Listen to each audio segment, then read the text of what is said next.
A very warm welcome to all of you. I am Neeru. इस video में हम बात करने वाले हैं कि हमें कैसे पता चले कि जो हम इनर वर्क कर रहे हैं उससे हमारे अंदर जो ट्रांसफॉर्मेशन हो रहा है, जो आंतरिक बदलाव की प्रक्रिया लगातार हो रही है, वो एक तो कब कंप्लीट होगी, है ना। क्या कोई ऐसा दिन आएगा कि कोई बोलेगा दैट्स इट, ओवर, अब आपको आगे कुछ करने की ज़रूरत नहीं है। क्योंकि हम इन चीज़ों को भी, जो ये बदलाव है या ये जो ट्रांसफॉर्मेशन है, इसका आंकलन भी जो है हम कुछ पर्टिकुलर तरीकों से करते हैं। जैसे सपोज अगर हमें कोई चीज़ की ज़रूरत है या हम किसी चीज़ के लिए प्रेयर कर रहे हैं और वो नहीं पूरी हुई, तो हमें लगता है कि नहीं, अभी जो है वो हमारी लाइफ जो है वो ठीक नहीं चल रही, सही दिशा में नहीं है। या फिर हमें ये एक्सपेक्टेशंस हो जाती हैं कि अब हमारे जीवन में कोई भी चैलेंजिंग सिचुएशन नहीं आनी चाहिए, कोई भी चैलेंजिंग रिलेशनशिप नहीं होनी चाहिए, कोई भी चैलेंजिंग जॉब या बिजनेस, वहाँ पर कोई भी चैलेंज नहीं आना चाहिए। और अगर कोई चैलेंज है तो इसका मतलब है कि हमारी प्रेयर्स नहीं सुनी जा रही हैं, इसका मतलब है हमारा ट्रांसफॉर्मेशन नहीं हो रहा है, इसका मतलब है हमारा इनर वर्क सही नहीं है। And on top of it, इस जो लोग ट्विन फ्लेम जर्नी में हैं उन लोगों को तो लगता है कि अगर हमारा यूनियन नहीं हुआ है, फिजिकल यूनियन, तो कुछ भी नहीं हुआ है। Whatever we are doing, it's null and void, it's not happening at all. तो इसको कैसे समझें हम कि क्या हम सही दिशा में हैं? क्योंकि जैसा हमने सीखा है, हम सब एक ही सोर्स से आए हैं, डिवाइन सोर्स से, और जो हमारी नेचुरल स्टेट है वो है love, peace, happiness and abundance. पर over the period of time हमने फ्री विल से अपनी जो भी क्रिएट किया है, जो अहंकार क्रिएट किया है, और अहंकार का मतलब एक वो ईगो ही नहीं कि मैं अपने को सर्वश्रेष्ठ मानूं। अहंकार का मतलब वो भी है कि जब मैं अपने आप को विक्टिम मानती हूँ या मानता हूँ, जब मैं अपने आप को प्रताड़ित समझता हूँ, जब मैं अपने आप को शेम और गिल्ट में पाता हूँ, जब मैं अपने आप को किसी भी तरह के फियर से ग्रसित समझता हूँ, this is all created by our अहंकार, our ego mind. Ego mind have very very strong grip on us। तो क्या एक दिन ऐसा आएगा जब हम बिल्कुल इस ईगो से फ्री हो जाएंगे और उससे पहले हम हमेशा इस 3D कॉन्शियसनेस में ही झूलते रहेंगे? इससे पहले हम इसी कार्मिक जो साइकिल में है उसमें बंधे रहेंगे? तो गुड न्यूज इज कि ऐसा नहीं है। जब भी आप अपने आंतरिक बदलाव को देखना चाहते हैं या मापना चाहते हैं, तो आपको क्या देखना है, किन चीज़ों का ध्यान रखना है?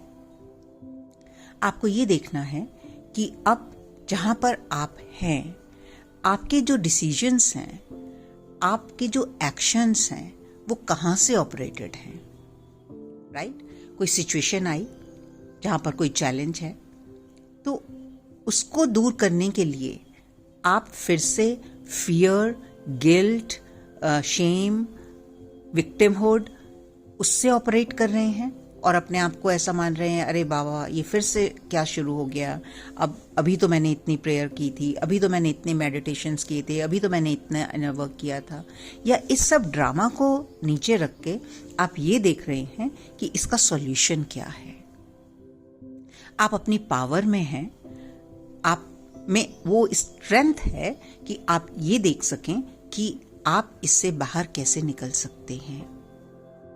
तो जब आपके डिसीजंस जो हैं आपके डिवाइन स्ट्रेंथ से, आपकी डिवाइन पावर से आने लगते हैं, तो आप सोचिए कि आपके अंदर जो आंतरिक परिवर्तन है वो सही दिशा में मुड़ रहा है और वो लगातार चल रहा है। तो ये जो सिचुएशंस हैं ये आती रहेंगी और जाती रहेंगी, लेकिन आप उनको कैसे हैंडल करेंगे? अगर किसी रिलेशनशिप में आपकी अभी भी चैलेंज है, तो क्या आप में इतनी क्षमता आ गई है कि आप खुद को एक यूनिक आइडेंटिटी के साथ कनेक्ट कर सकें और जो सेकंड पर्सन है उसको एक यूनिक पर्सन के हिसाब से या एक डिफरेंट सोल के हिसाब से उसको देख सके। And yes, we can have difference of opinion. क्या आप उसको रिस्पेक्ट कर पा रहे हैं, या अभी भी आप खुद को दूसरों के ही पर्सपेक्टिव से देखते हैं? अभी भी आपको जो अपने लिए ज़रूरत चीज़ें हैं, चाहे वो आपका अपने लिए प्यार है, सम्मान है, आपके लिए जो भी रिस्पेक्ट है, वो आप अपने आप को खुद देने में सक्षम हैं, या वो अभी भी बाहर से आ रहे हैं? तो अगर वो अभी भी बाहर से आ रहे हैं और आप इसलिए दुखी हैं कि कोई आपको सम्मान नहीं दे रहा, कोई आपको प्यार नहीं कर रहा, तो वो कौन दुखी है? वो आपकी ईगो दुखी है। वो ड्रामा कौन क्रिएट कर रहा है, वो हर्ट कौन क्रिएट कर रहा है? वो आपकी ईगो सेल्फ क्रिएट कर रही है।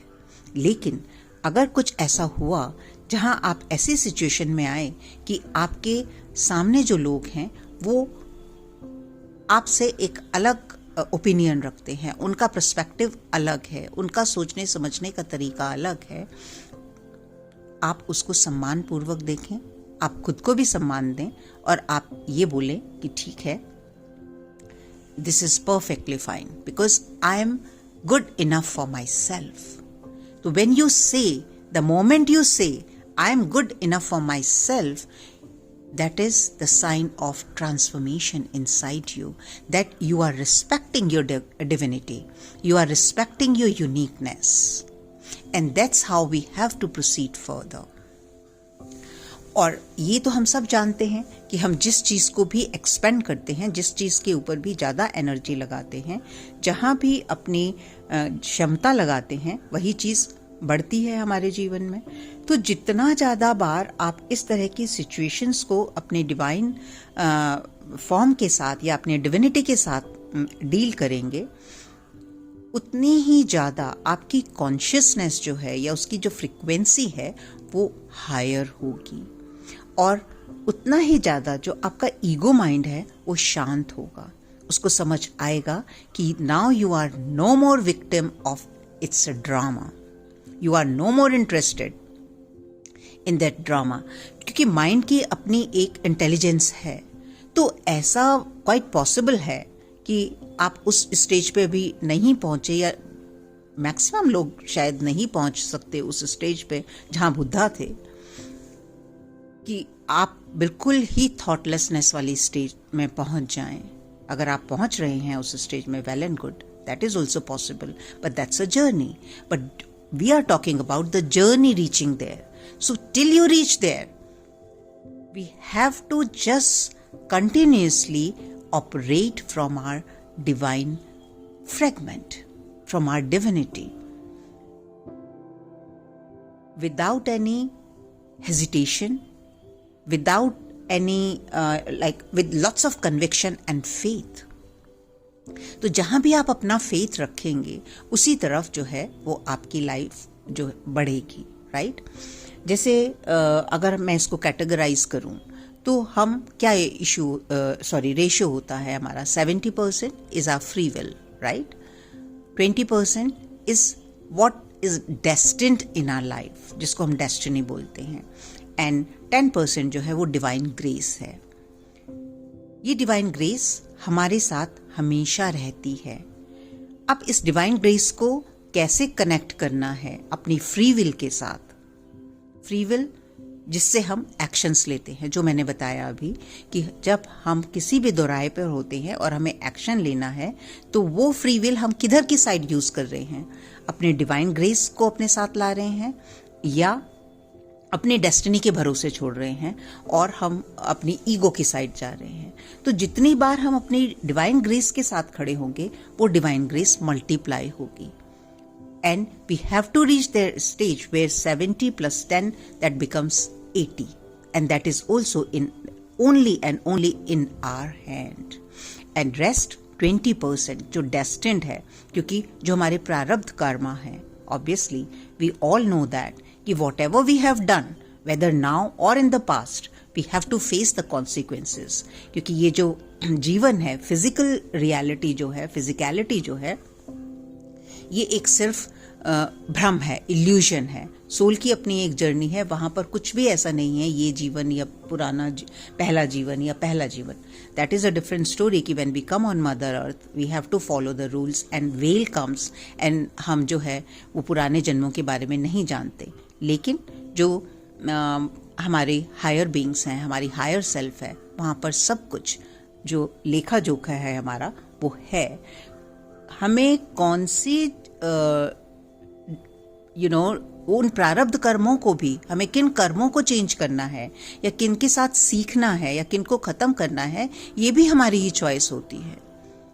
लेकिन जब अपनी फ्री विल से हम डिवाइन ग्रेस को अपने साथ ऐड कर लेते हैं तो वो जो डेस्टिन्ड चीजें हैं वो भी बहुत ईजिली, बहुत ही प्यार से हमारे जीवन में उनका असर जो है वो कम हो जाता है, या हम उसको उतनी इंटेंसिटी से नहीं फील करते या उससे पेन में आते या हमारे ऊपर इतना आघात होता जितना अगर हम सिर्फ अपनी ईगो सेल्फ से ऑपरेट करें और उसके साथ डील करें।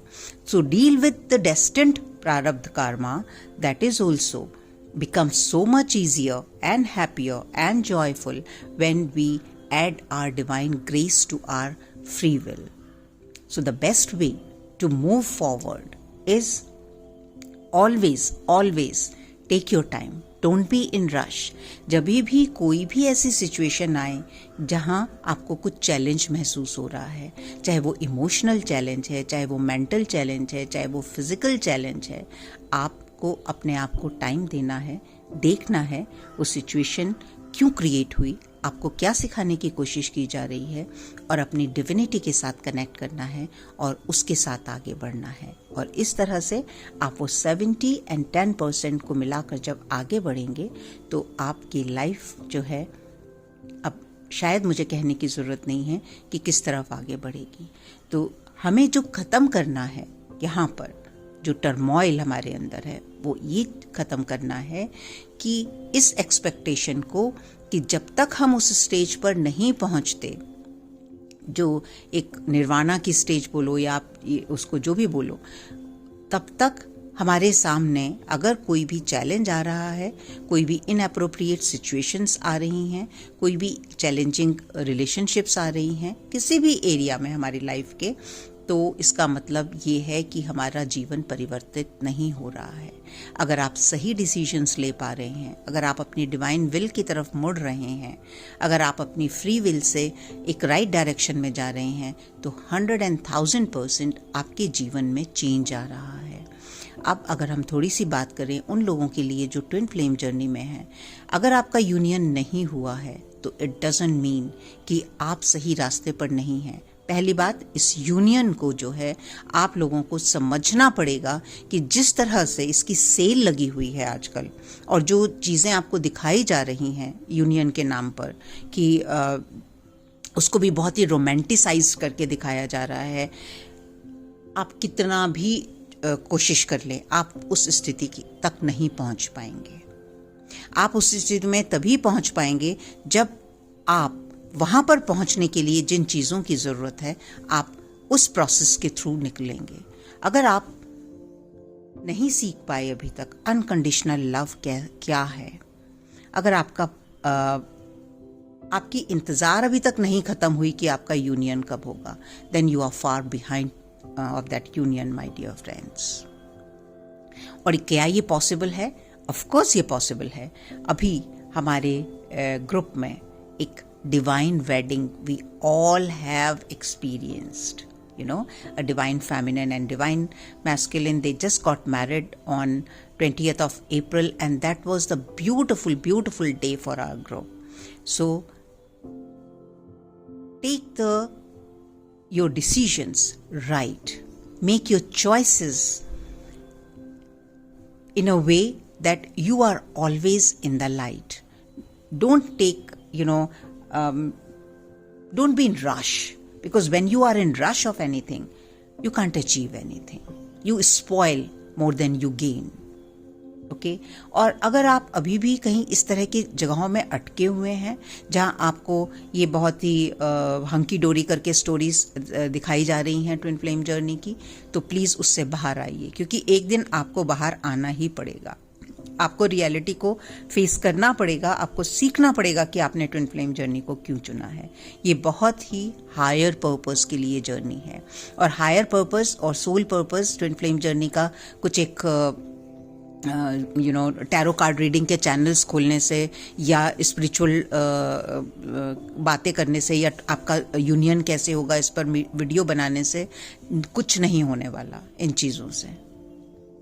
They will not take you to your real purpose where you are destined to.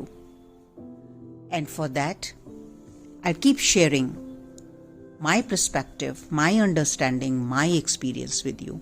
Any one of you want to work with me personally, and you know that at personal level it is all paid sessions. So you are more than welcome, because अभी जो भी हम जिस दौर से गुजर रहे हैं या जो ट्रांसफॉर्मेशन की जर्नी इस टाइम चल रही है, या जो भी कॉन्शियसनेस चेंज हो रही है, कलेक्टिव कॉन्शियसनेस जिस तरफ मुड़ रही है, उसकी स्पीड ऑलरेडी बहुत फास्ट हो चुकी है। जो लोग कनेक्टेड हैं इंटरनली वो इस स्पीड से वाकिफ हैं, जो नहीं हैं वो भी होंगे, और ये स्पीड जो है अभी कई गुना ज़्यादा बढ़ने वाली है in coming years. The only thing we can do is हम खुद को उस जर्नी से अलाइंड कर सकते हैं, उस एनर्जी से अलाइन कर सकते हैं, क्योंकि अगर हम अलाइनमेंट में नहीं होंगे then will fall. So my dear friends, choice is yours where you would love to go, and I'm always there for you. So thank you very much, and I'll see you all in my next video. Love you all.